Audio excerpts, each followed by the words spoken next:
Retiring from state government soon? Your pension likely is okay. Retiring in 10 or 20 years? It may not be. When I say not in crisis, I mean that we can afford to pay our bills today and tomorrow. It's really the day after tomorrow that I'm concerned with. That's one view. Here's another with the underscore that the 4 state pension funds are $14 billion.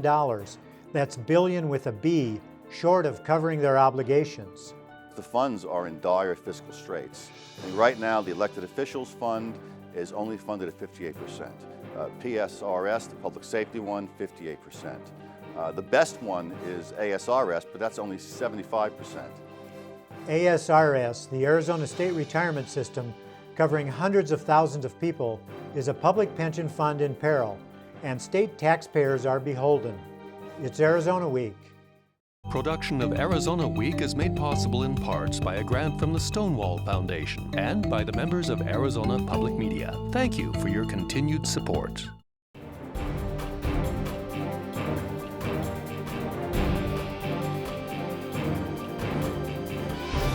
Once again, your moderator, Michael Chihar.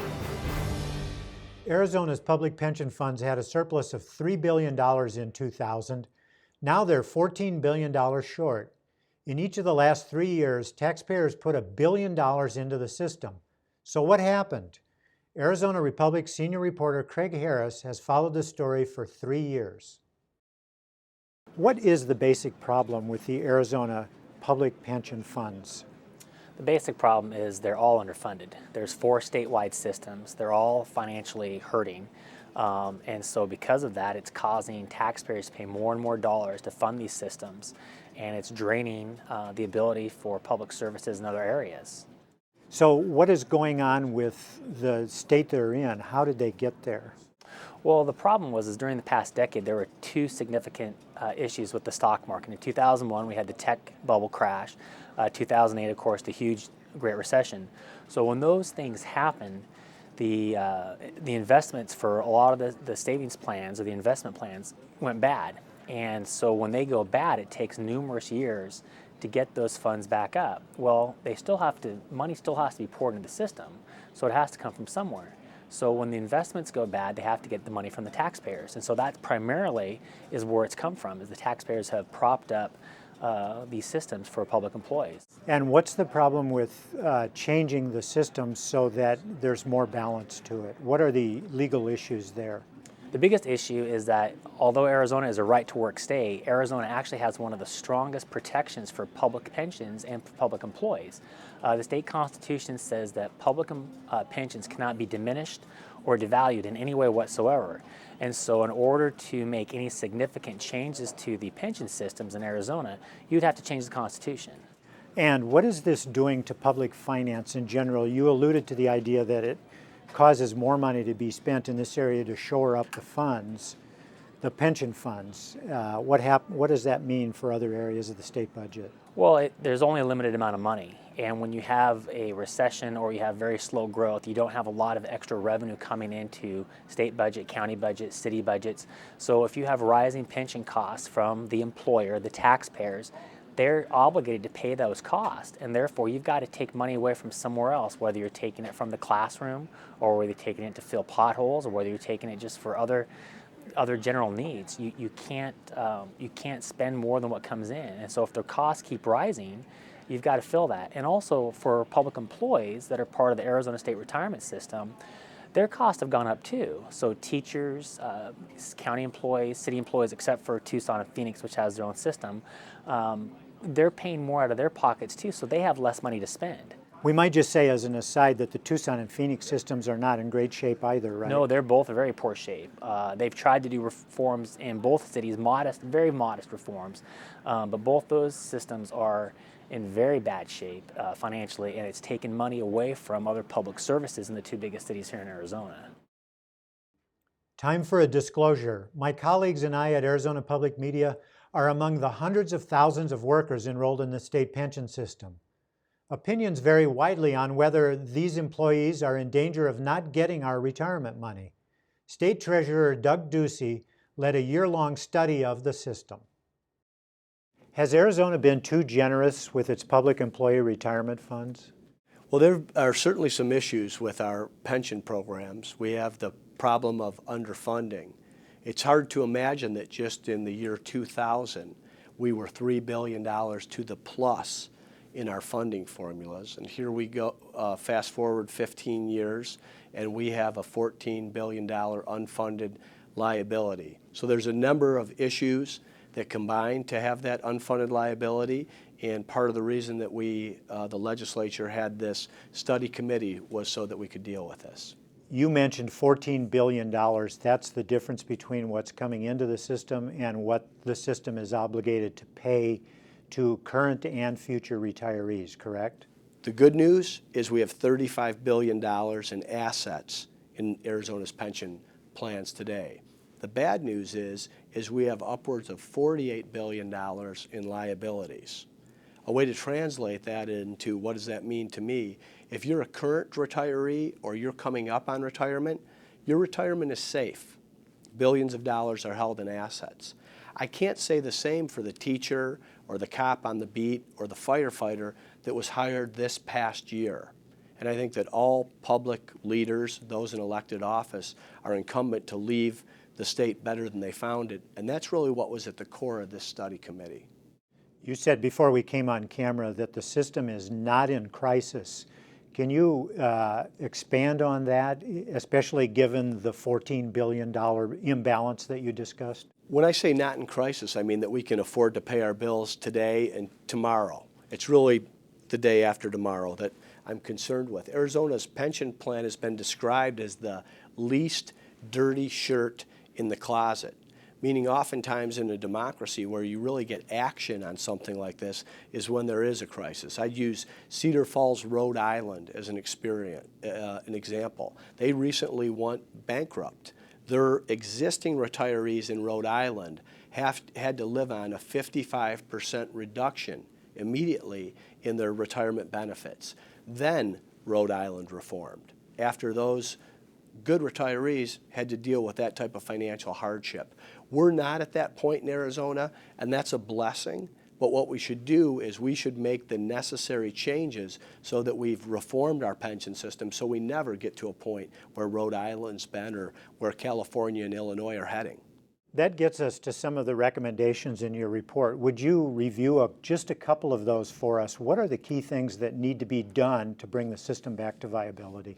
Well, I'd refer people to the report. I think we give a lot of different options, and part of the key to reform are providing options for state employees. There's other states that have applied systems like a hybrid system, a cash balance system, different things that not only protect the employee and the retiree, but they also protect the taxpayer. There's also things that you can look at in terms of age, contribution rate, actuarial ways that we measure these funds so that we protect the downside and determine the risk. But what you really want is someone to understand what the retirement plan is, what will be there upon retirement. You want that to be protected, and you want to think of these plans in terms of total compensation. What we want to do is we want to attract very much what we have today, the best and brightest possible for our police forces, for our firefighters, those that want to teach our kids, and those that want to keep the public records. So think of it as a compensation plan and with a retirement plan that has options, has some portability, but is protected. Would that be saying then that people who are near retirement, as you said a little earlier, are fully covered and can expect the benefits that they were promised many years ago when they were hired, but those coming on board of late and future hires may have to see a different plan? Well, I think we should provide options for those people within the plan that we have right now and within the retirement system that we have right now. But those that are in retirement today and those that are approaching retirement in the next several years, there should be no issue at all with them. I mean, you can never predict the future, and you never know what kind of financial calamity is around the corner. But if you do the math on the $35 billion that we have under management today and the amount of retirees that are coming up, I think they can have a feeling of a deal is a deal and there's safety around their funds. It is really in the future, a decade or two, that we need to be concerned with, especially with the direction of these markets, the volatility of the economy, and what we've seen over the course of the last 10 years in terms of a financial swing from positive to negative $14 billion is something that should be dealt with.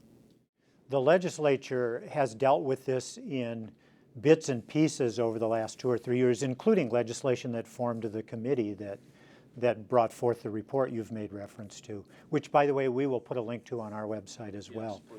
Yes, please. Is the legislature dealing with this now? Is there enough stuff going on in connection with changing the law, perhaps considering even a constitutional change, which we can talk about, necessary under the state retirement promise, if you will? There's a bill in the legislature right now that they're talking about, which really in general takes away retirement benefits from elected officials. Just statewide, the 5 elected statewide and the 90 people that are in the House and the Senate here at the state capitol. I think that's a good place to start. I don't think there should be a financial incentive for elected leaders. Firefighters, police officers, teachers, government employees are different. Elected leaders, there should be, I think we've called it the No Career Politician Act. I think that's a good first step, and then we can have politicians deal with true reforms where there will be no conflict of interest and they won't be seen in any way to be feathering their own nest. Do you think the state constitution needs to be changed in regard to how it deals with the retirement fund requiring a certain level of contribution by the state and no greater contribution by the employee? I would like to see protections. Now, whether we can have those protections legislatively or constitutionally, I think is something we can talk some more about. I'd like to see us start legislatively on what can we do so that these plans are in a better position today. And also with the markets recovering, I think we'll have a more clear-eyed view as to what our true financial situation is, rather than looking at them through the prism of the last 3 years, which have really been desperate economic times in Arizona and across the country. The legislature has done some pension reform, but State Representative John Kavanagh says it is unwilling to make the big changes that are needed. What's the legislative approach this session to public pension reform? Well, we're really in a respond to the court mode. We did some significant pension reform last session, and particularly to the elected employees' pension system, which includes judges. And they are now suing us, claiming that we're violating the Arizona Constitution and contract law. We did these changes not only to the elected officials fund, but to the other 3 funds, the public safety and the corrections officers and the regular state employee fund, ASRS, because the funds are in dire fiscal straits. I mean, right now, the elected officials fund is only funded at 58%. PSRS, the public safety one, 58%. The best one is ASRS, but that's only 75%.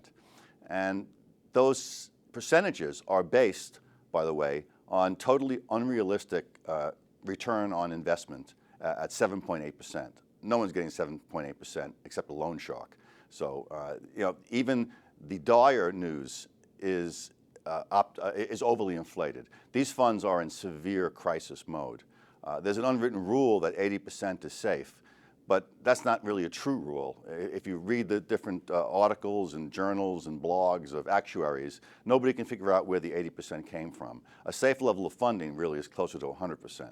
Do you think that constitutional changes are necessary here? Because, of course, a lot of this is covered by the Constitution. Well, based on the way the court cases are going, it looks like we might be able to do many of these changes to members who are currently in the system, but that those that have actually retired, we can't touch. Is the big fund, which is the state retirement fund, which you said is at the 75% level, the best, or perhaps we should say the least worst performing of the funds? Yeah, I would say least worst would be the but that's the one with the biggest assets to it, $38 billion, I think it is. And that's most state employees. Many local and county employees are also in that fund. Do you think that that should be changed so that new employees operate under a different system? Well, I'm conflicted. I honestly believe that a defined benefit plan, which is where when you retire, you get a percentage of your final year or final 3-year salary. A guarantee, in other Yes. words. I think that's the best plan because as I look around to my friends in the private sector who have the 401 type plans, they have no money, either because they didn't put away enough or they put away a lot and they spent it on things, be it emergencies or luxuries, or they invested and their investments were decimated. And I say to myself, what do these people do, when they hit retirement age? Well, many won't retire because they can't afford to stop working. Many will suddenly vote for public officials who'll give them more public money, which becomes a drain on myself as a taxpayer. A lot of people don't have the savvy or the discipline to do their own retirement fund. That's why I like the defined benefit. But I have for years attempted to put reforms in so that it wasn't a platinum pension fund, which it is now, certainly compared to the private sector people, but that it was a more frugal, more stripped back fund that is simply designed to supplement Social Security to give you a halfway decent lifestyle, not to have you retire often with more money each year than you were getting when you were working. So a stripped down or frugal fund, describe what that would look like in terms of how, not the dollar amount that somebody would be getting, but in terms of how it would function from a formulaic point of view. Yeah, well, I would get rid of the 4% a year elected officials bonus calculation number. Even the regular funds give you 2% a year. That may be a little bit too much. So maybe we go back to 1.5 a year. And then you base the final pension on the average base pay over your last 3 or 5 years. You don't allow, bonus payments, overtime, all of the things that employees use to spike their pensions high so that they make far more during their last 3-year calculation period than they ever did in their regular career. Now, what you're talking about is not in the works right now in any kind of legislation moving through the House or the Senate, is it? No, these are my dream reforms. And I'm a person who has a public pension, and I appreciate it, and I don't want to flaunt my excellent public pension, especially when I'm, walking across a field where all my private sector friends and acquaintances are on the ground, in their tattered private pension plans. So if public employees want to have this fantastic benefit, we're going to have to scale it way back because I don't think the taxpayers will tolerate, nor should they tolerate, these platinum public pension plans, especially in today's economic struggling times. You said that you're on public pension and you're a retired police officer from New York. That's correct. How would you describe the pension plan that you're on? Is it platinum? It is very generous. Obviously, it's from back east, so needless to say, where unions are powerful and they negotiate.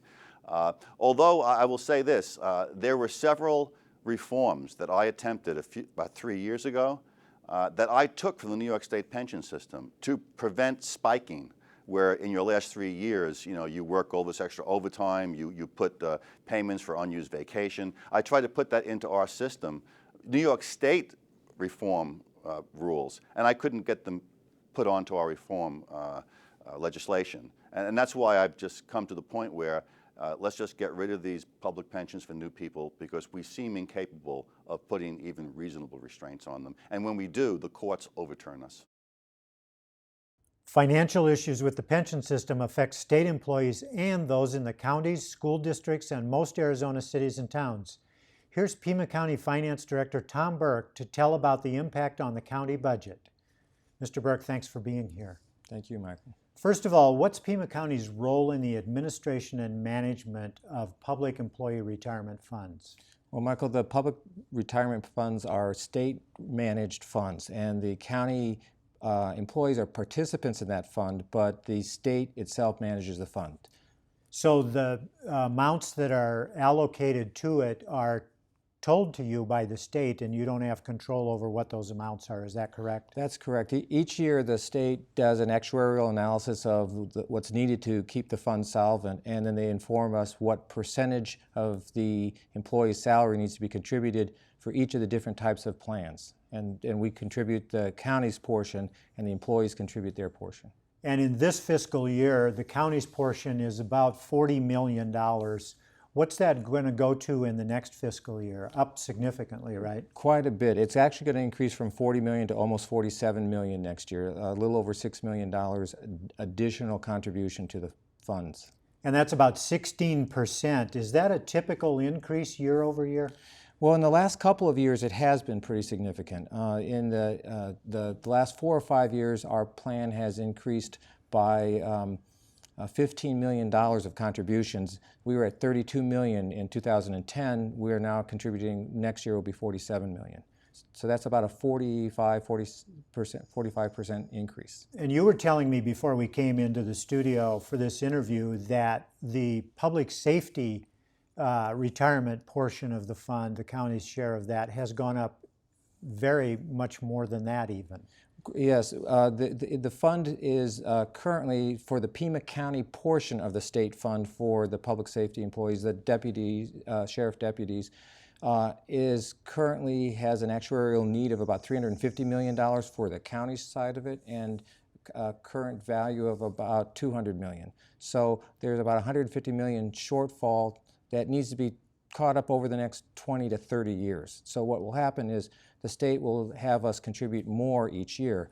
In the last 10 years, we've gone from contributing about $2 million a year to next year we'll be contributing $11 million. So that's about a 700% increase in the last 10 years. For public safety officers? Just for the public safety officers, yes. And the larger portion of the county's payments to the state for this cover other employees, folks like yourself, people in the county government building, right? Yes, the county has about 5,000 employees that are covered by it's called the Arizona State Retirement System, ASRS. That's the one that covers the bulk of it. There's another one for elected officials, but there's only 80 elected officials in the county.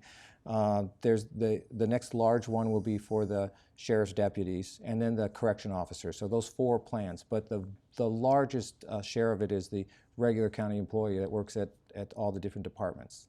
And how does the county manage this share of the budget in relation to everything else it has to do, because it has no control over what the cost is going to be here, correct? That's correct. We can't set the amount that we contribute each year. It's calculated through an actuarial analysis.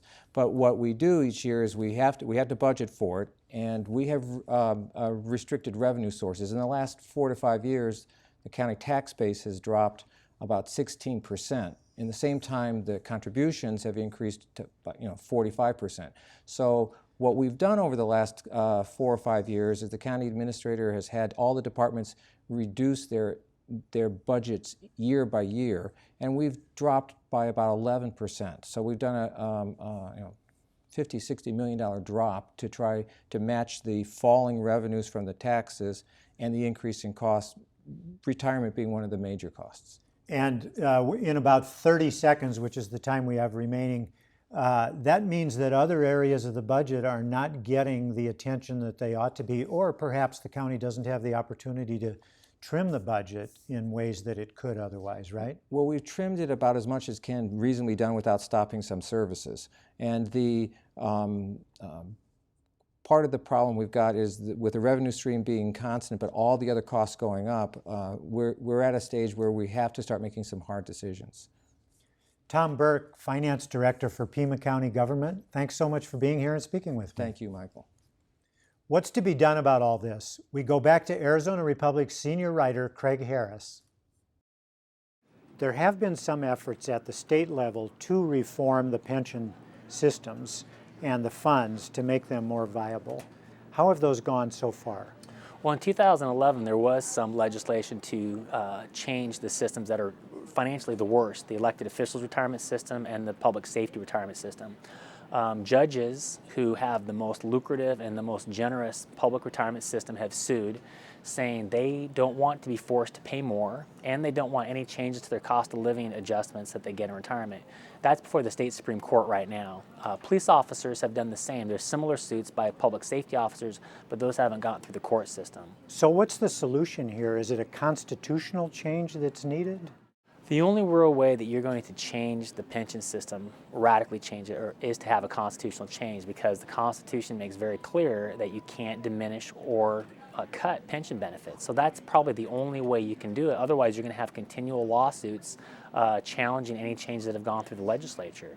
Right now, the legislature is trying to rein in the elected officials' retirement plan, which is, like I said, the most generous of all retirement plans here in Arizona. You've got most elected officials making more now in retirement than when they served in office because the plan is so generous. They're trying to change that system to make it not a defined benefit plan, which you get a guaranteed pension, but more of a defined contribution plan, which is like a 401k system. And that legislation passed through the House. It's gotten to the Senate, and it's stalled in the Senate. The Chief Justice of the state Supreme Court has inserted herself and gone down and lobbied before the legislature to change that legislation. And there's been a lot of pressure by the courts to not let that go through. So right now it's bottled up in the Senate, and we'll see if any reform happens on that legislation. So short term, they're dealing with that one fund, which is the smallest of the 4 pension funds at the state level.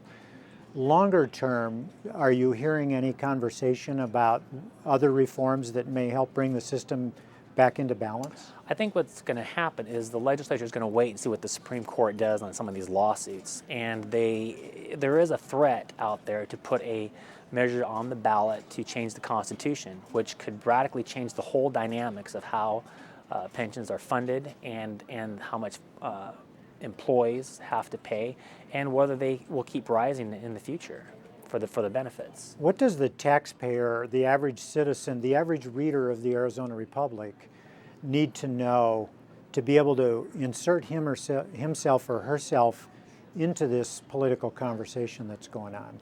Well, they just need to understand what the costs are, and these were negotiated, these were bargained, these were made promises that were made to these employees, and rightfully so, they are entitled to these pensions, which they were offered.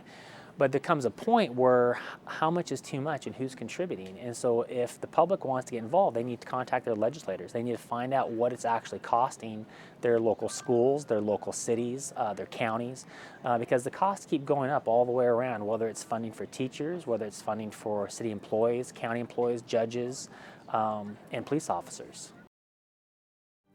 My full interview with State Treasurer Doug Ducey is on our website, azpm.org, as is a link to the State Pension Study Committee report and other information. That's our program for Friday, March 29th, 2013. Next Friday, we look at the progress, or lack thereof, in work on the state budget. For Arizona Week, I'm Michael Chihak. Production of Arizona Week is made possible in parts by a grant from the Stonewall Foundation and by the members of Arizona Public Media. Thank you for your continued support.